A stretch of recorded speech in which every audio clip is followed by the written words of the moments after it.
membahas tentang P3SPS itu mengenai prinsip-prinsip jurnalistik. P3 akan dijelaskan oleh Salwa. Pada pedoman perilaku siaran mengenai prinsip-prinsip jurnalistik mengandung hal mengenai lembaga penyiaran diwajib untuk melakukan beberapa hal, diantaranya yaitu 1. Menjunjung tinggi idealisme jurnalistik yang memberikan informasi kepada masyarakat, membangun dan menegakkan demokrasi, mencari kebenaran, mengoreksi dan kontrol sosial, serta bersikap independen. 2. Menjunjung tinggi prinsip-prinsip jurnalistik. 3. Tunduk pada peraturan yang berlaku dan P3SPS. 4.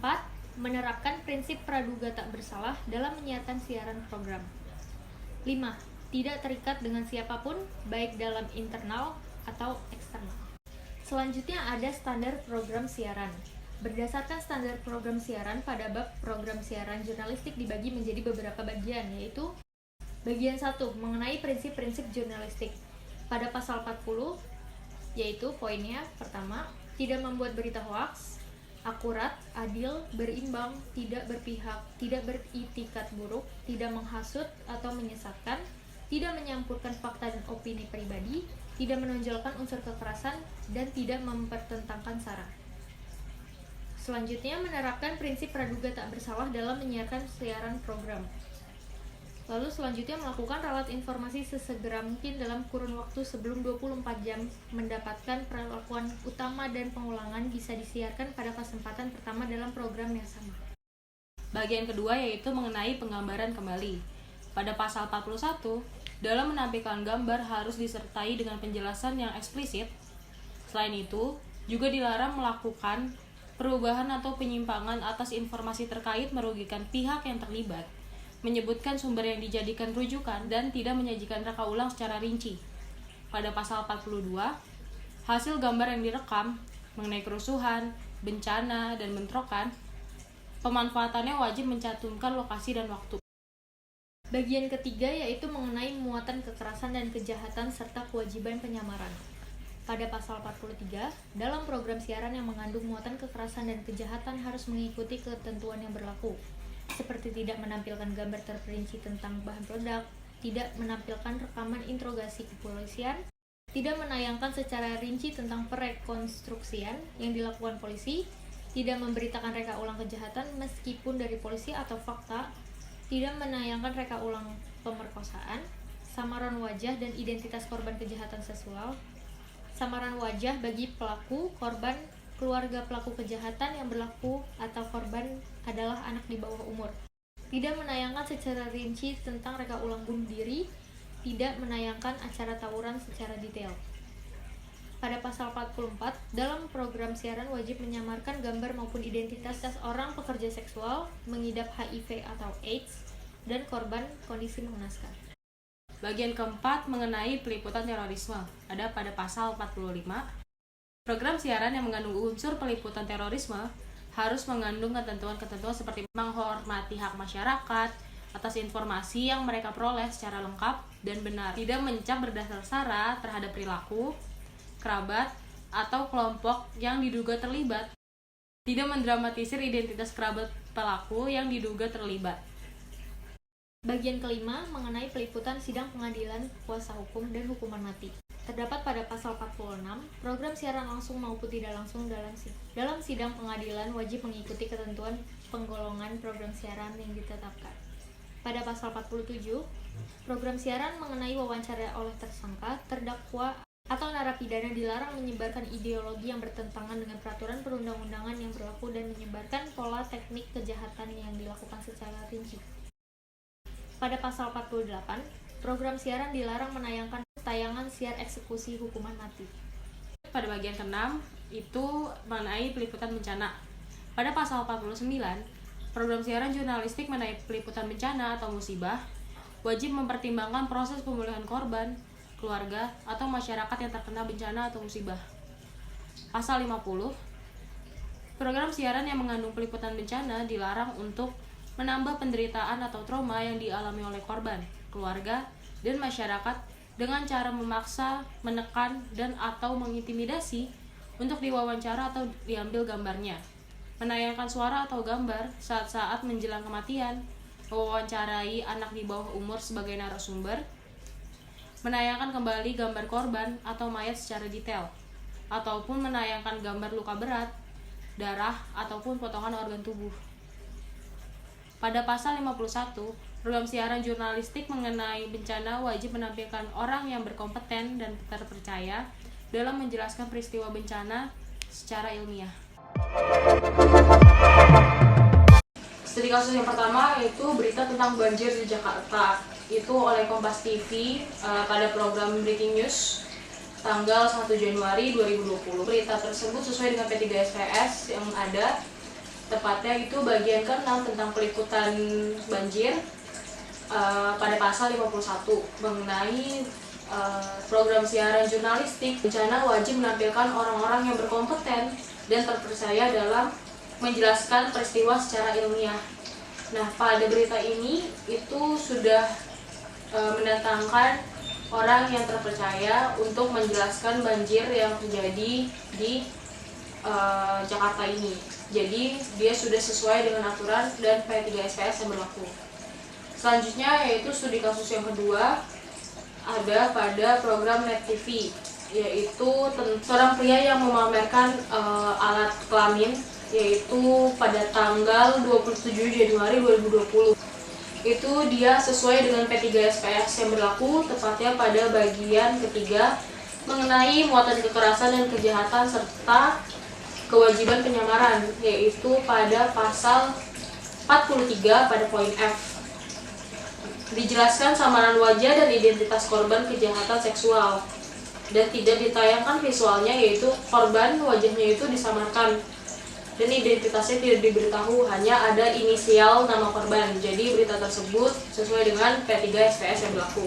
Studi kasus yang ketiga yaitu ada pada program Warna-Warni Net TV. Beritanya itu tentang rekonstruksi yang dilakukan oleh kepolisian pada tanggal 14 Januari 2020. Berita ini sesuai dengan P3SPS yang berlaku mengenai muatan kekerasan dan kejahatan serta kewajiban penyamaran, ada pada pasal 43 poin C, yaitu dijelaskan tidak menayangkan secara rinci rekonstruksi yang dilakukan oleh kepolisian. Yang ditayangkan di visualnya itu yaitu potongan-potongan gambar dari rekonstruksi tersebut yang dilakukan oleh kepolisian. Jadi berita yang ditayangkan itu sesuai dengan P3SPS yang berlaku. Berikutnya adalah program siaran yang tidak sesuai dengan aturan. Program siaran yang tidak sesuai yang pertama adalah drama Tawuran Manggarai, Tradisi Balas Dendam Warga oleh TV One Siang tanggal 6 September 2019. Berita ini tidak sesuai dengan aturan yang ada dalam P3SPS, tepatnya bagi bagian SPS, yaitu melanggar bagian 3 mengenai muatan kekerasan dan kejahatan serta kewajiban penyamaran. Ada pada pasal 43 pada poin 1, yaitu dijelaskan bahwa program siaran jurnalistik tidak boleh menayangkan adegan tawuran atau perkelahian secara detail dan berulang-ulang. Dan yang terjadi pada berita yang ditayangkan adalah adegan tawuran yang secara rinci dan berulang-ulang gambarnya ditayangkan. Jadi, berita yang ditayangkan tidak sesuai dengan SPS yang sudah berlaku. Program siaran yang tidak sesuai dengan aturan yang kedua adalah penipuan wedding organizer Pandamanda oleh Kabar Petang TV One pada 6 Februari 2020. Penjelasannya adalah berita ini tidak sesuai dengan aturan yang ada dalam P3SPS, tepatnya di bagian SPS, yaitu melanggar bagian 2 mengenai penggambaran kembali pada pasal 41. Dalam menampilkan gambar harus disertai dengan penjelasan yang eksplisit, penjelasan bahwa hanya reka ulang disertai dengan keterangan tertulis dan pernyataan verbal di awal dan di akhir siaran. Selain itu juga dilarang melakukan perubahan atau penyimpangan atas informasi terkait merugikan pihak yang terlibat, menyebutkan sumber yang dijadikan rujukan, dan tidak menyajikan reka ulang secara rinci. Yang ditayangkan adalah pengulangan rekaman video tanpa penjelasan yang eksplisit dan merugikan pihak yang terlibat. Lalu program siaran yang tidak sesuai dengan aturan yang ketiga adalah Tsunami Selat Sunda oleh program siaran Pagi-Pagi Pasihet pada 7 Januari 2019. Penjelasannya adalah berita ini tidak sesuai dengan aturan yang ada dalam P3SPS, tepatnya di bagian SPS, yaitu melanggar bagian ke-6 mengenai peliputan bencana pada pasal 49 dan pasal 50. Pada pasal 49, program siaran jurnalistik mengenai peliputan bencana atau musibah wajib mempertimbangkan proses pemulihan korban, keluarga, dan atau masyarakat yang terkena bencana atau musibah.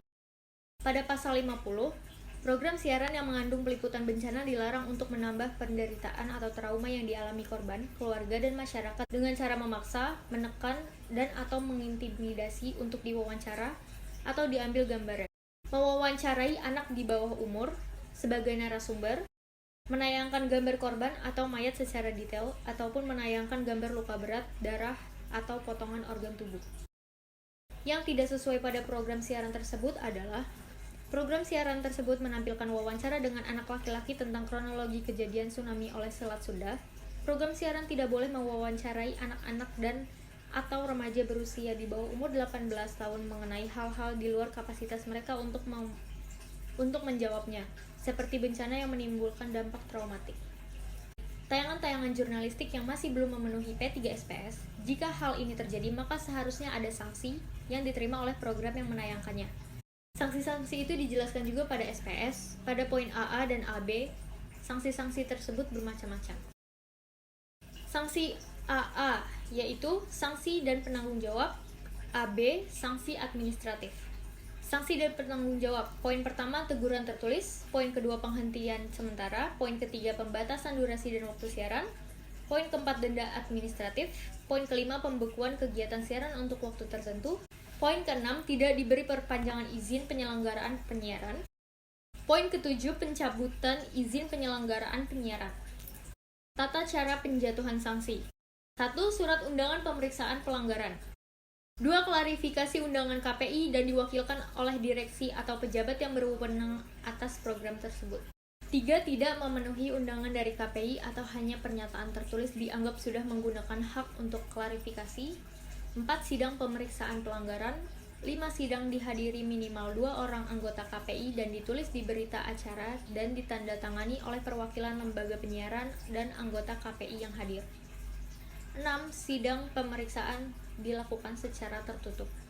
7. Hasil sidang pemeriksaan dilaporkan ke rapat pleno KPI. 8. Penjatuhan sanksi yang diterima. Berikut adalah teguran oleh KPI. Berikut adalah salah satu teguran yang didapatkan oleh program siaran Pagi-Pagi Pasti Happy. Program ini kedapatan melakukan pelanggaran terhadap P3SP. Bab 4 yaitu kesimpulan dari bab 1 sampai bab 3. Yaitu dapat disimpulkan bahwa tayangan-tayangan jurnalistik yang harus memenuhi P3SPS yang sudah dibuat. Untuk tayangan jurnalistik diatur dalam P3SPS pada pasal 40 sampai pasal 51 yang terbagi menjadi 6 bagian. Masing-masing bagian menjelaskan hal berbeda dari prinsip-prinsip jurnalistik, penggambaran kembali, muatan kekerasan dan kejahatan, serta kewajiban penyamaran peliputan terorisme, peliputan sidang pengadilan, kuasa hukum, dan hukuman mati, dan peliputan bencana. Ada beberapa tayangan-tayangan jurnalistik yang masih belum memenuhi P3SPS. Jika hal ini terjadi, maka seharusnya ada sanksi yang diterima oleh program yang menayangkan. Sanksi-sanksi itu dijelaskan juga pada SPS, pada poin AA dan AB. Sanksi tersebut bermacam-macam, yaitu teguran tertulis, penghentian sementara, pembatasan durasi dan waktu siaran, denda administratif, pembekuan kegiatan siaran untuk waktu tertentu, tidak diberi perpanjangan izin penyelenggaraan penyiaran, dan pencabutan izin penyelenggaraan penyiaran. Sanksi ini dijatuhkan berdasarkan tata cara penjatuhan sanksi yang ditulis pada bagian keempat pada bab 30, tepatnya pada pasal 85 dan 86. Sekian presentasi dari kami. Kurang lebihnya mohon maaf. Selamat malam.